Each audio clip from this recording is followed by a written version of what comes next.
I don't have a double standard there. I think it does happen to be the case that generally speaking, women care far less about body count than men do.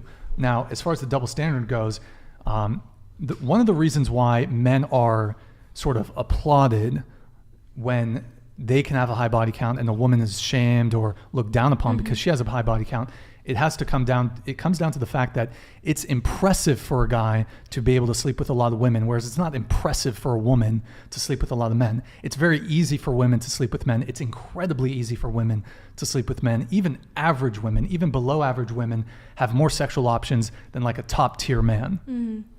So that's why that double standard exists, because it's not impressive when women do it.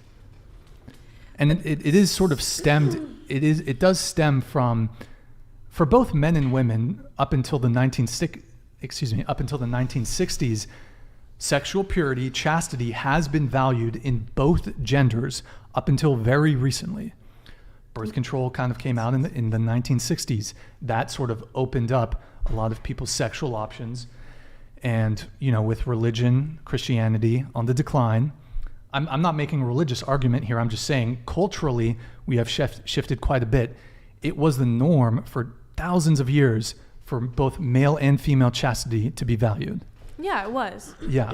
But so again, with the double standards, are there things that you desire in a partner that you do not possess yourself? Because you were saying, well, it's hypocritical for a guy who, if he has a high body count, he shouldn't want a girl who has a high body count. I mean, like, biologically, besides biological stuff, besides, like, I don't know, them having a dick, but, like...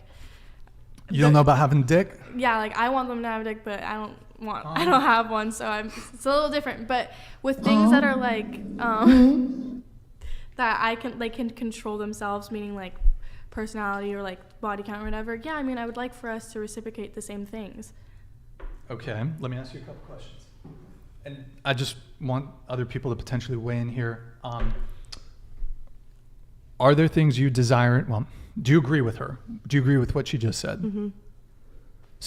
So all the traits that you want in a partner, you must possess yourself. Physically, I don't think that it's the same thing, because okay. Chastity is an experience thing. It's something you've chosen to do. Well, it could be the way you look isn't something you choose. Yeah, I think Sure. So I don't think appearance-wise that has anything to do with it.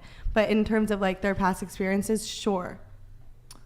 Okay, so you kind of, the way I was going to attack this was, women want men who are tall, yet they are not tall themselves. Well, see, yeah, that's. But there's more. I have more. I'm tall. Huh? I'm tall. Okay. Did you say the minimum height you want for a guy? Yeah, I said preferably 6 foot or above, which 6 foot is just like an inch taller than me. Sure. You're 5'11", you're quite tall. However, generally speaking, most women are attracted to tall men, yet they are not tall themselves. That is you desiring something in a person, which I would say someone's height is far more superficial than someone's body count. So there's that. Women want men who are funny, but they may not necessarily be funny themselves. Women want men who are charismatic, yet they may not be charismatic themselves. But this is like taking something like life experiences. Yeah, and also life experience. If you're promiscuous, that says something about your values. Why? That it's how you value sex. If you're promiscuous, sex to you, you've decoupled intimacy from sex to some degree. Mm-hmm. You view sex as sport. It's just sport. Mm-hmm. Whereas some people view sex as this intimate thing that they want to have with someone within the confines of a monogamous relationship. And it's fine if you want to do casual sex. That's fine if you want to do that. But it is a metric with which some guy might want to disqualify you. I mean, and if you you're said promiscuous. devalue you. Devalue you? Yeah, you said there's less value for people who are more promiscuous. I don't think that's quite what I said, but what do you mean? I think a lot of these people, these men you talk about who want virgins, see women with more a higher body count as less valuable. I've heard those words. Okay, so you're talking so there's a sexual market value, relationship market value. So value in the sense of not your value as a human being, not in that sense, but in your value on the dating marketplace. Like you have. Okay.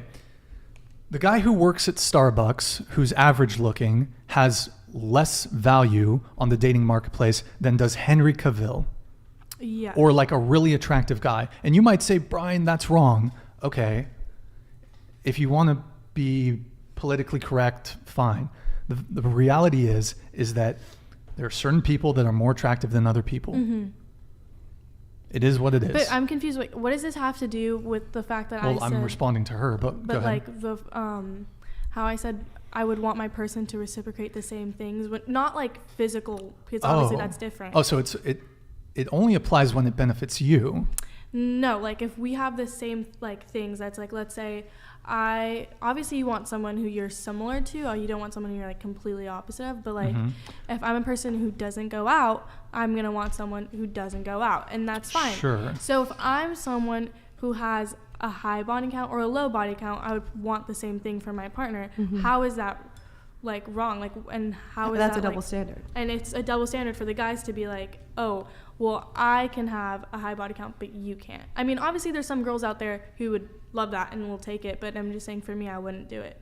But I guess what I'm trying to say here is that there are things that you possess that you do not desire in a partner, and there are some things that you do not possess that you desire in a partner. I'm like, So, can you give me another okay. example other than physical? Who should pay on a first date? Split the check. You'd like to split the check? Split the check. I've paid before. Who should pay on the first date? I'd like him to pay. You'd like him to pay? Anybody over here? I think it's whoever invites. Yeah, that's Oh, also that's a good true. one, too. Like if I'm Okay. gonna take you out on And a if date, he's making like Girls don't really ask exponentially men a lot out more on money, first dates, but what? I said if he's making exponentially more money, I feel like that makes sense for him to pay. Okay. Well, I mean, a lot of the girls here are in college, so I don't suspect that a lot of the men you guys are dating are making any money or much money. But okay, so who should ask?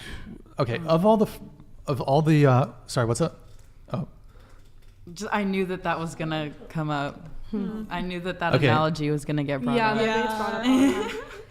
okay. So, I hate that analogy. do you want a man who's physically strong? No. Like You- I like yes and you no. want a guy who struggles to do one push-up? I mean, like That I would don't be a think that's turn-off. Come on. possible. But Come like on. there are skinny guys who I find very attractive. Like sometimes skinny, scrawny boys who look like they're dying can be really hot. Timothy Chalamet. Okay. Have you Like ever? Pete Davidson vibes. Or almost. like Timothy Chalamet looks pretty twiggy if you ask me. Yeah. But Or like like so many that girls are way. over him. I don't He think just has a nice face, He does. and he's like charismatic. I don't think that matters either as much. Do you want a 50-50 relationship?